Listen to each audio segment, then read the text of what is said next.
beautiful biscuits, welcome back to the Wholesome Feed. So if you're new, hi, I'm Rose Kelly. I am a romance and erotic author. You're welcome to check out my romance novels and short little saucy, spicy novels in the description box down below. I also run a self-care Patreon, and we are doing a profound shift manifestation course. It's 11 days of just intense, bringing in that lush magic of what you want your year to be. I'll see you over there after this video. But I want to talk a little bit about my side business that I run, which is a off-grid glamping business. So I've spent 2 years working on this business. We had our first days this summer. We launched in July of last year, but it's been 2 years building up to that of getting everything working. And my God, have I learned an absolute bucket ton. If I knew now if I knew then what I know now, my God, business would look different, let me tell you.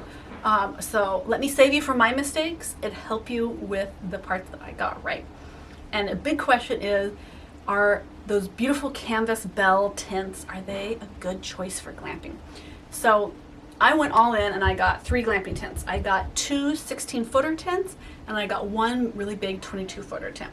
Because we want them for the small ones for couples and then the really big one for families that want to bring their kids glamping to our little off-grid spot.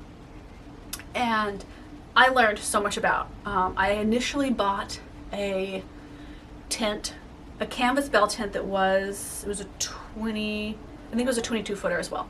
And I bought it from, I think it was belltents.com. It's a UK-based, hi love, glamping company. And I bought that right when I bought my off-grid little homestead that was just brambles and mud because I needed a place for the kids to hang out while I was doing physical farm labor.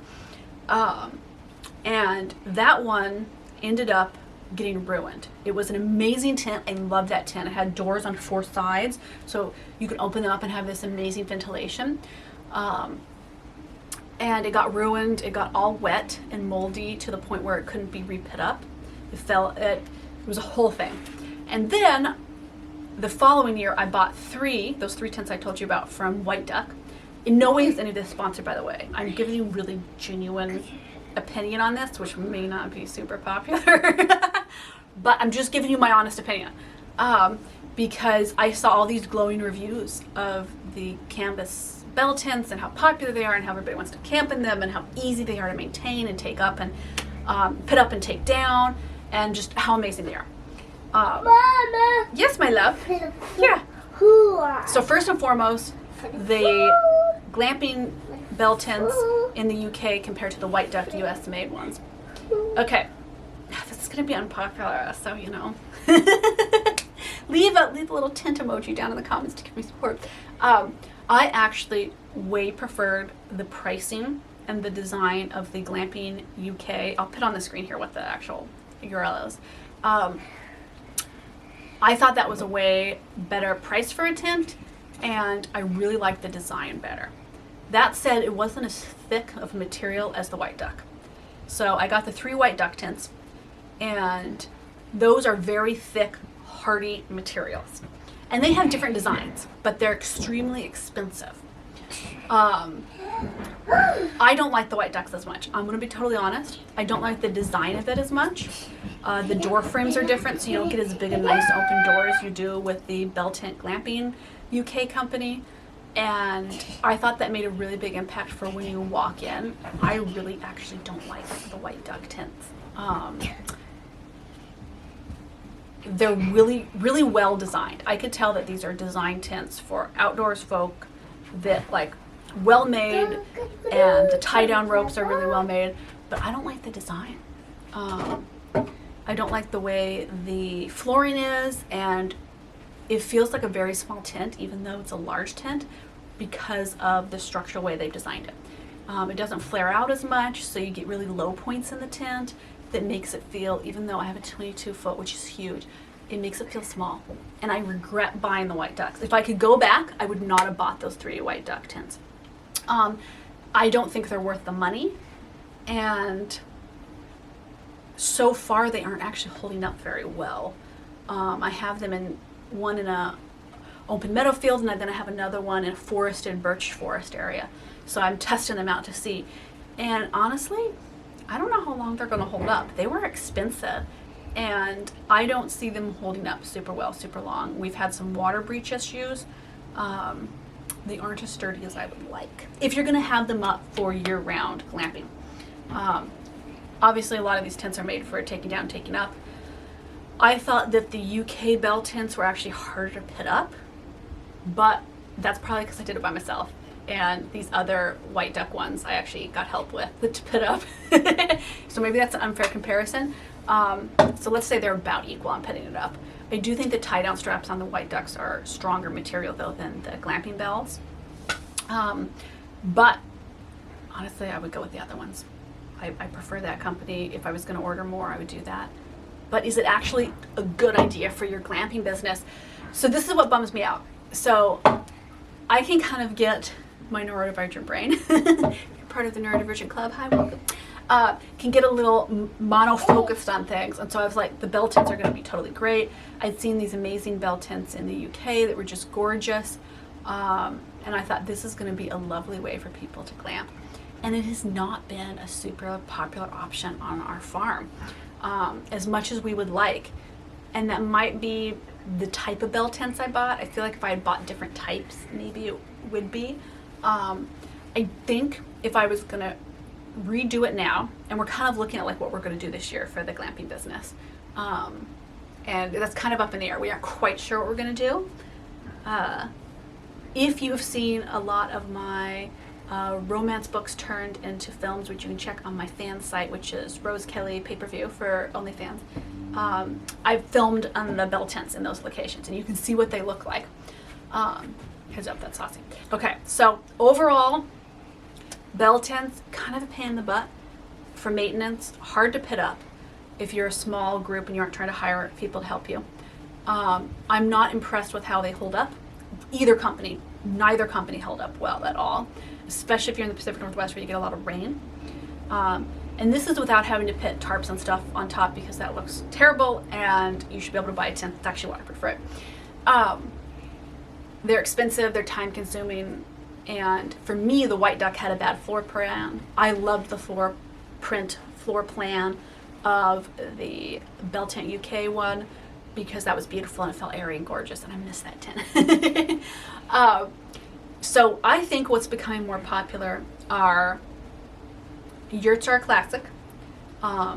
Domes seem to really be popular right now, but I kind of feel like that's going to be a thing that comes and goes, because they aren't very back to nature. A bell tent really does make you feel like you're camping, but nicely. A lot of the domes are very popular right now, but it does feel a little space agey in nature kind of thing. So it's a little bit more disconnected, I would say. There's also little A-frame cabins that you can do. There's all sorts of ways you can glamp, depending on your definition of glamping, right? For me, glamping is more the amenities, you know, a nice bed, a nice table, maybe a spot to cook, a bathroom, than it is per se what the structure is. So overall, I would not buy the bell tents again. They're really beautiful, they look lovely, and I love the concept of them, but practically, if you are running a glamping business, they're very hard to maintain. And I will say, so I do a thorough turnover, clean over between guests, right? Everything wants to be sanitized and cleaned. And the bell tents, in my experience, if you are on ground with their tarp bottom that comes with the tent, right? That's what I'm assuming you're on. You may have built an entire structure and put them on and have flooring, and this is a different scenario. I find them very hard to clean between guests. Now I get it done, but I do not find it easy to streamline the process. And we haven't had a ton of guests. We've just had a few. We've kept it really small and slow because I've really been like testing out the waters of what works, what doesn't. And our glamping setup is very off-grid. So it's more for like the mid-level glampers. It's not like luxury glamping. And if I had more of a quick guest turnover, that would get tricky because it really does take quite a long time to tidy and clean up. So overall, I kind of say no. I don't think the canvas bell tents are a great choice for your glamping business. I would look into other options. Now, if you're just starting out, you can start out with one and see how you like it, but I would not get a small one. I would never buy the 16 footers. again for a glamping business. I love them actually. In fact, I have a video from last summer on here on YouTube of me taking one of the 16-footers glamping to, I think it was like State Park that I took the family to, and we just went as a family and tried it out. It was great for camping. It was actually easier to pit up for camping the 16-footer, I felt, than a lot of, like, you know, tents from Walmart or something. Mama. Yes, my love. Yeah, absolutely, I will. Oh yeah, Agana foods. Agana does cook good. Yeah, Agana is good to have. Oh yeah. So great for a family camping trip. It fit us all easily. So if you're doing like a camping offer that's not glamping, you just have a tent on your site and you let people come to it, that's different. But I would never, it's too small to hold proper amounts of things. So I'm going to post some photos on here as I talk about this. 16-footer can barely fit a full-size bed. It's very tight to fit that in if you want a bed frame and make it a nice glamping experience. Which, when I had read about 16-footers, everybody said, oh, they'll fit easily, it'll be great, it'll be nice. But because of the design of these bell tents, remember you have a pole in the middle, doesn't fit well. The 22-footer that I have just barely fits a queen-size bed with a small metal vintage bed frame. Just barely, lengthwise. And that's a little frustrating because it's a big tent, but you can't really get a big enough bed in for it to really feel glamorous and fabulous. So that's another reason that I'm not a big fan of the bell tents now, is that it's hard to place the beds in and make it feel cozy and wonderful and have bedside tables and everything, which is a big one for me. For me, you know, glamping is you want to walk in and have this luxurious bed experience. You want to have great linens, lots of pillows. You want to have lots of sleeping areas if you're offering a big tent that can sleep multiple people, and so spots for the kids, spots for mom and dad. And if a bell tent isn't offering that easily, that's another problem I have. So winter bell tent camping. This is a big one. So White Duck especially sells themselves as year-round tent camping. You can put a wood stove in there.